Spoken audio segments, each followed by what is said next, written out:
speech, the Lancashires lost 60% of their forces due to the Ottomans resisting their land. Oh, 60%. Gallipoli 1915 campaign. Suggestion made to me.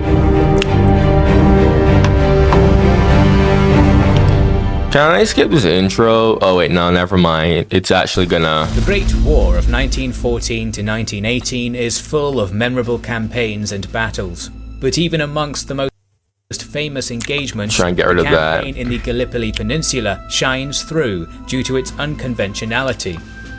How in the world is Gallipoli unconventional? What? Gallipoli was just your average freaking, I don't know. Then again, this is like World War I, right? So naval landings weren't really a thing.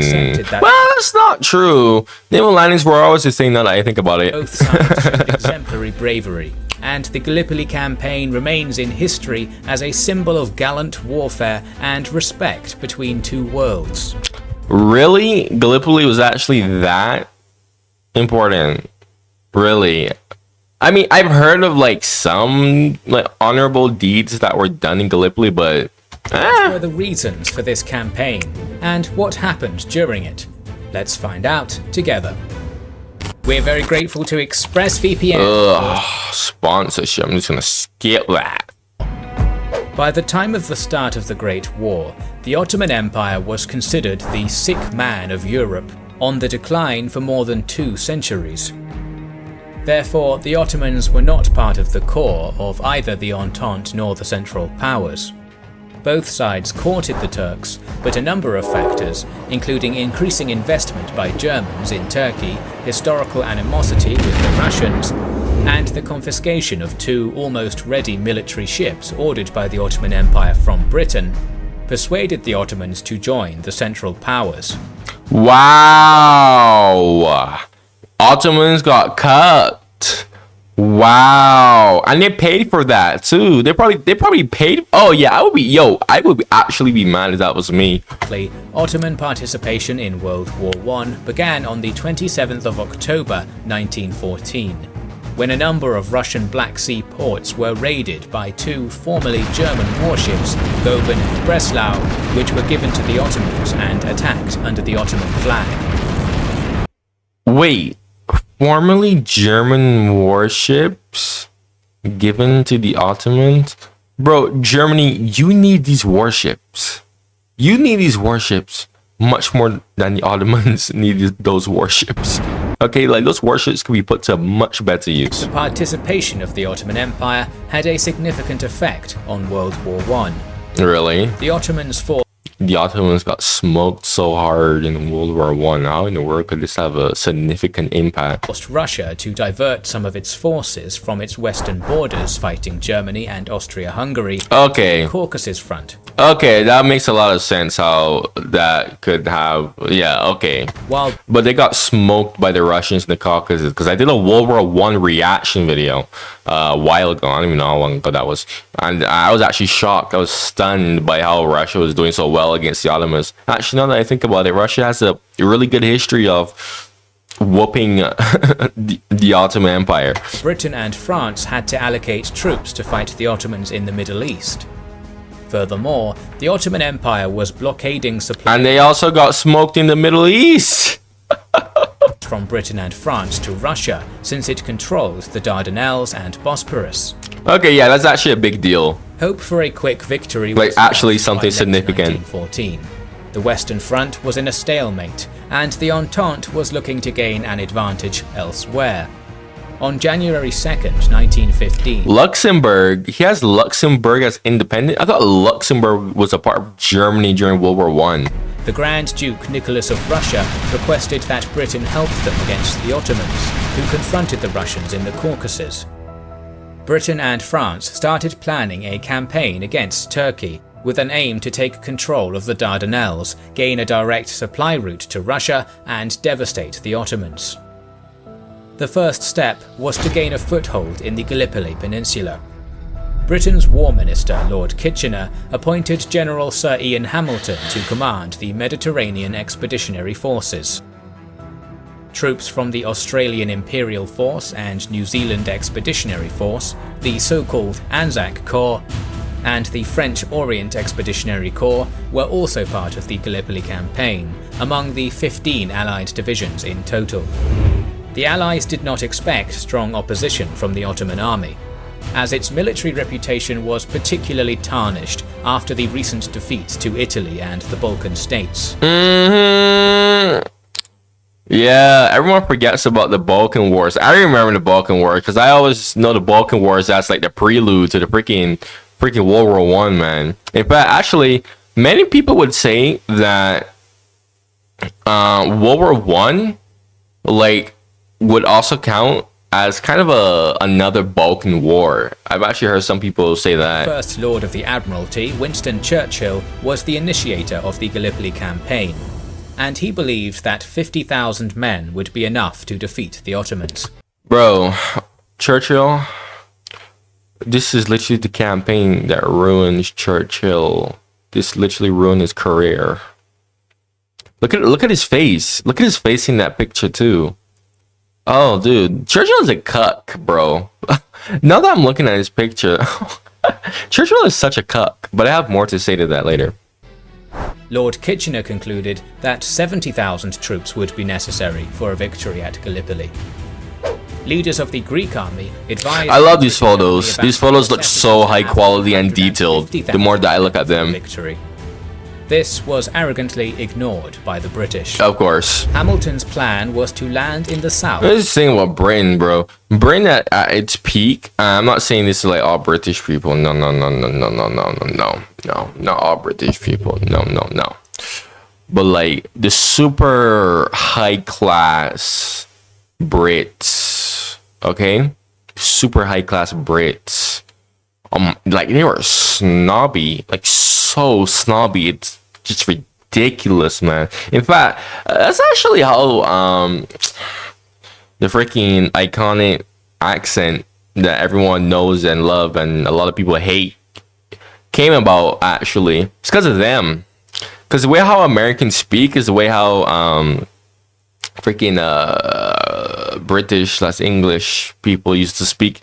It was the rich snobby upperclassmen who literally invented the way that everyone else literally in Britain speaks today. Like that was literally like a thing that the upper class started, but somehow it spread everywhere around Britain, and eventually it spread to the freaking colonies. So everyone eventually just adopted it. But America was an independent country at that time, so that's why Americans don't sound like how like most people that were a colony of Britain or anyone from Britain itself. They don't really have that similar sounding speech pattern. Is because, well, America didn't adopt it. It was too busy doing its own thing. But still, it just goes to show you how snobby these upperclassmen were, how arrogant they were. And it's like such yuck. Because they're the ones responsible for so much. Like, they're the main force of the evil that happened in the British Empire, when you really and truly think about it. Like, not like when I see people like give hate to the British Empire, I look at them, I'm like, yes, that is true, that was bad, but please stop saying all British people, because your average British person back then was poor. Okay, like, they were poor. Did they have better living standards than the colonies? Yeah, probably. But they were still poor, all right? You still had those children working in chimneys, all right? Let's not forget about that. Those 7-year-old kids working in those hot chimneys. A lot of them dying from that too. Like, again, a lot of the main evil from the British Empire was due to these arrogant, rich people, especially slavery. South of the Gallipoli Peninsula at Cape Helles and settle Bahia, move to the north, defeat the Turks and clear their batteries on the shores of the peninsula, and allow the navy to move through the straits towards Istanbul. The Ottomans defended the straits with the Fifth Army, which at the beginning of the campaign consisted of 5 divisions.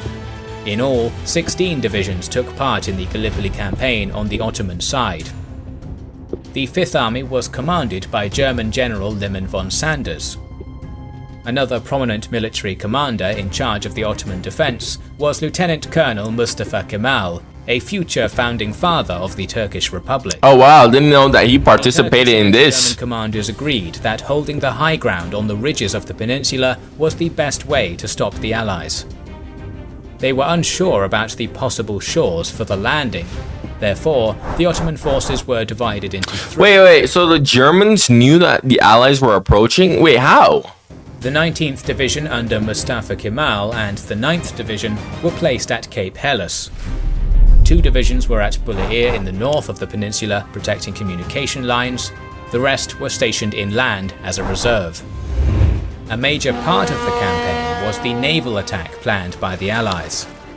Since the Ottoman navy was considered very weak, the Allies decided to send their older warships to Gallipoli and keep modern warships for a possible naval confrontation with the Germans in the North Sea. On the 18th of March 1915, the Allied fleet, consisting of 18 battleships, numerous cruisers, destroyers and submarines, attacked the Dardanelles Straits. The Ottomans were planning to defend using shore batteries and sea mines. In theory, the Allied minesweepers were supposed to clean the straits from mines under supporting fire from the rest of the navy. But the Allies were so overconfident that they ignored this conventional tactic. Classic Britain. Warships were as close to the shore as 1 mile. Classic Britain. An easy target for the Ottoman shore batteries. I swear Britain. Oh my gosh, dude. Britain's always too confident. Way too confident because of its Royal Navy. And this confident slash arrogance really is actually arrogance. Now that I think about it. This arrogance could have almost bit them hard. But they were lucky that their opponents weren't too smart and they just had a good stroke of luck regardless of that. They were just kind of lucky that everything went their way. Because plenty of times the Royal Navy could have been challenged. It really could have been challenged. Napoleonic Wars, Battle of Jutland. Battle of Jutland was actually a German victory. Many historians look at that battle, and because at first the British were like, oh, it was a decisive British victory. The Royal Navy is number one. The Royal Navy is number one. You know, like the arrogant people. And I see these people, bro. I legit read comments sometimes, and I will literally see so many Brits like glazing the Royal Navy. Don't get me wrong. It was, you know, the largest fleet in the world, obviously, but you didn't remember Britain was a global empire, controlled 25% of the world. Of course, we need a fleet that big, and it all couldn't be stacked at the UK, obviously. But the Battle of Jutland, I'm pretty sure Germany just had like a better sense of naval like strategy. They honestly could have probably thwarted British Royal Navy dominance, frankly speaking, because that's a whole different video, to be honest. Even in World War II, that's the thing. World War II is gonna be interesting because I'm gonna actually make a couple of videos on how Germany could have defeated Britain in World War II. They're gonna be very interesting. British battleships HMS Irresistible and HMS Ocean were lost, and HMS Inflexible was badly damaged. The French lost the battleship Bouvet with 600 of its crew. These losses forced Admiral de Robeck to fall back and regroup. The Germans sank you. This defeat was devastating for the Allies, and a huge boost to the morale of the Ottomans. On the morning of the 25th of April, the Allies landed in 2 different parts of the peninsula. The Australians and New Zealanders landed at what has become known as the ANZAC Cove, further north than they expected due to navigational errors.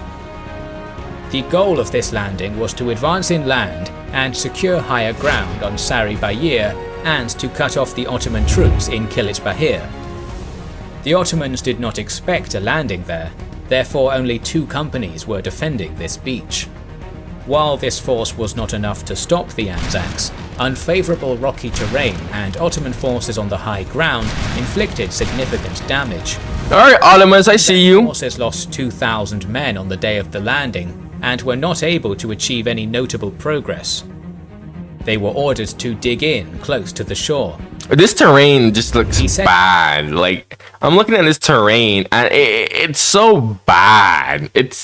The peninsula is just it's too narrow. It's not wide. There's no space. I don't like it. This is honestly terrible for a landing. Group landed at Helles Cove. 29th Division landed on 5 different beaches named S, V, W, X and Y. At Y Beach, the First Battle of Krithia took place, and the Allies made significant progress, but were not able to exploit the advantages of their position due to a lack of orders. The Ottoman 25th Regiment prevented them from advancing any further. At W Beach, the Lancashires lost 60% of their forces due to the Ottomans resisting their landing. Oh, 60%. Ugh. Oh, the big yikes. The common theme of the big yikes 25th of April was that the Allies failed to exploit their advantages and continue. Look at these photos, man. Due to lack of orders. Bro, look at those photos. They decided to dig in on the shores, which proved while all these people are dead. On the 27th of April, the Ottoman... Wild, bruh. Those people look like... I mean, no, they don't even look like... They are average people. I mean, just look at them. Just look at them, man. Like, you could tell that these people were just living their lives and just trying to get by. You could see it in their faces too, man. And they were in a brutal war that freaking politicians, basically politicians, upperclassmen started. What the heck, man? 19th Division and part of the 5th Division counterattacked the Allies at ANZAC Cove, but were repulsed with the support of naval gunfire. On the following day, the Allies tried to take the village of Krithia, but the Ottomans were able to stop the 29th Division halfway from Helles to Krithia after inflicting 3,000 casualties. The arrival of the Ottoman reinforcements to Gallipoli proved that the Entente failed to act swiftly, and the confrontation was going to turn into a war of attrition. On the 30th of April, Mustafa Kemal attacked at Helles and ANZAC Cove, and managed to break through the French sector, but had to stop under massive amounts of machine gun fire. The Anzacs counterattacked on the next day, but were repulsed by the Ottomans after a little progress. The Ottomans were dependent on artillery fire from high ground on the peninsula to repulse the Allied attacks.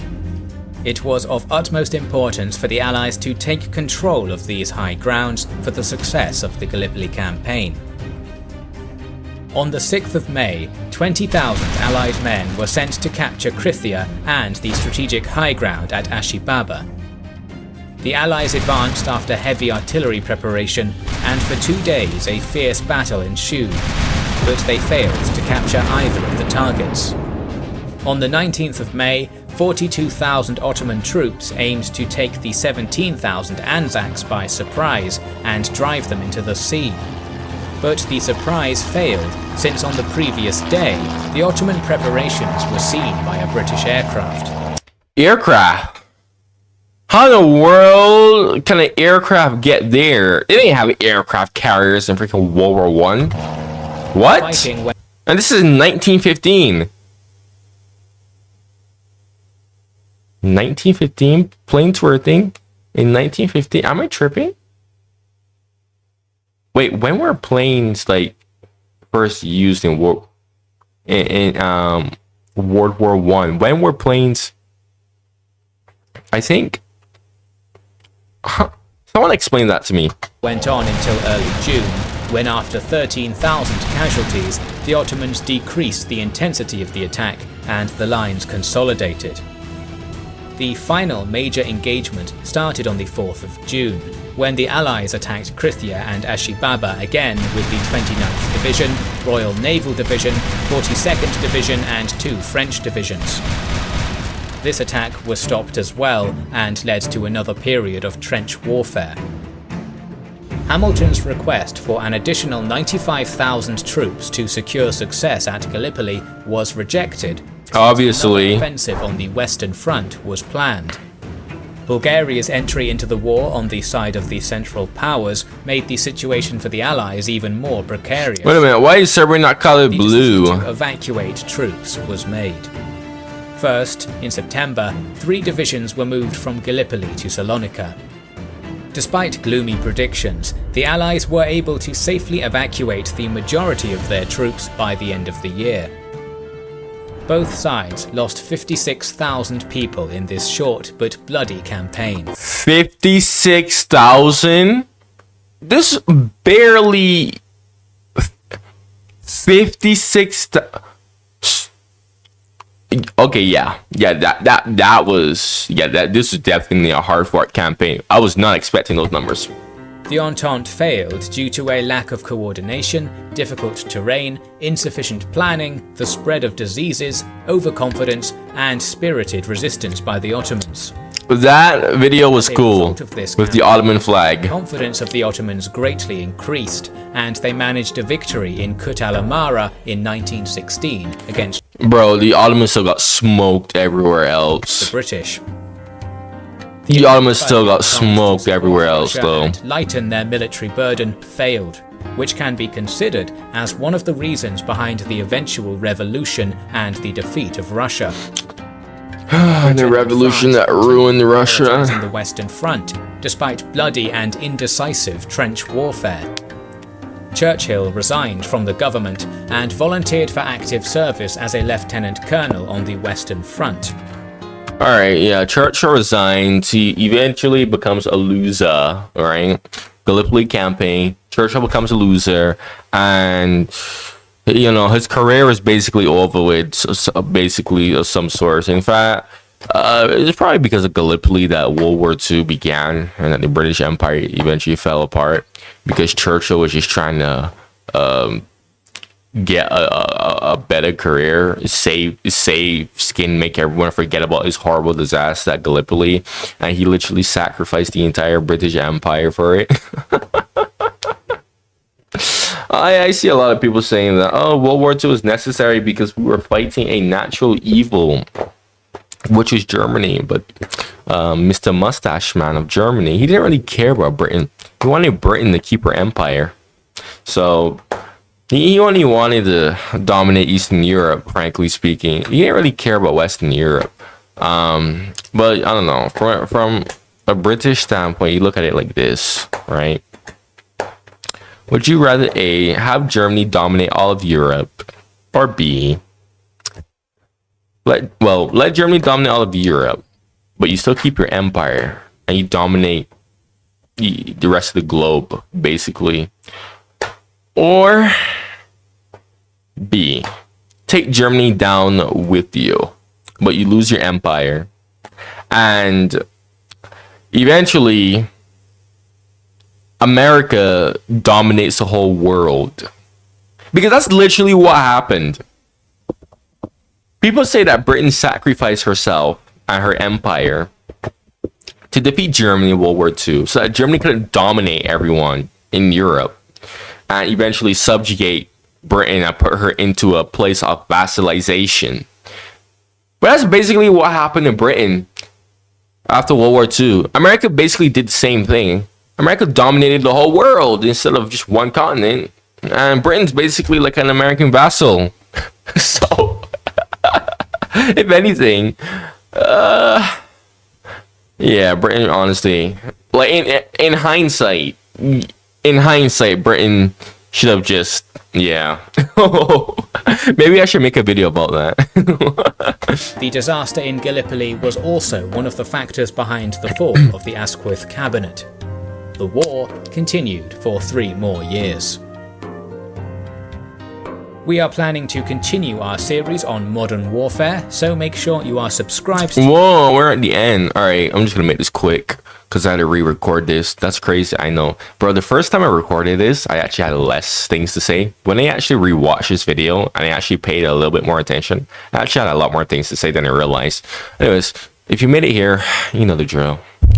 Just like the video if you're not new. If you are new and you like what I have to say, you know, subscribe, go check out my other reactions. I have plenty of good reactions on my channel. I know plenty of people who binge watch my videos because they love my takes. They love to hear, because they always tell me that I have really good takes on a bunch of things.